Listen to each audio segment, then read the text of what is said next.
பீகாரில் நடைபெற்று வரும் வாக்காளர் பட்டியல் சிறப்பு திருத்தத்தை எதிர்க்கட்சிகள் கடுமையாக எதிர்ப்பதற்கு கடந்த 2020ஆம் ஆண்டு சட்டமன்ற தேர்தலில் பல தொகுதிகளில் மிக குறைவான வாக்கு வித்தியாசத்தில் வெற்றி தோல்வி தீர்மானிக்கப்பட்டதே காரணம் என்று கூறப்படுகிறது. இதுகுறித்து விரிவான செய்தி தொகுப்பை தற்போது பார்க்கலாம்.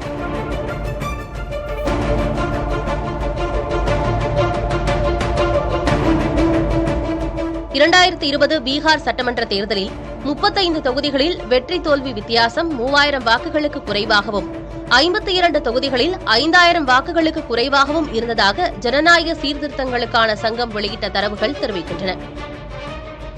சில தொகுதிகளில் 3 அல்லது 2 இலக்க வாக்கு வித்தியாசத்திலும் முடிவு தீர்மானிக்கப்பட்டுள்ளது.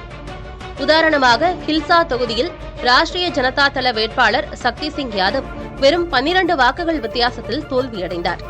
இதேபோல ஜக்கியா தொகுதியில் ராஷ்டிரிய ஜனதா தள வேட்பாளர் சாவித்ரி தேவி 581 வாக்குகள் வித்தியாசத்திலும், பஸ்வாரா தொகுதியில் இந்திய கம்யூனிஸ்ட் கட்சியின் வேட்பாளர் 484 வாக்குகள் வித்தியாசத்திலும் தோல்வியுற்றனர். காங்கிரஸ் வேட்பாளர்கள் சிலரும் 3000க்கும் குறைவான வாக்கு வித்தியாசத்தில் தோல்வியடைந்துள்ளனர். டிக்காரி தொகுதியில் காங்கிரஸ் வேட்பாளர் 2630 வாக்கு வித்தியாசத்தில் தோல்வியடைந்தார். 2020 பீகார் சட்டமன்ற தேர்தலில் ஆளும் தேசிய ஜனநாயக கூட்டணி வேட்பாளர்களும் குறைந்த வாக்கு வித்தியாசத்தில் தோல்வியடைந்தனர்.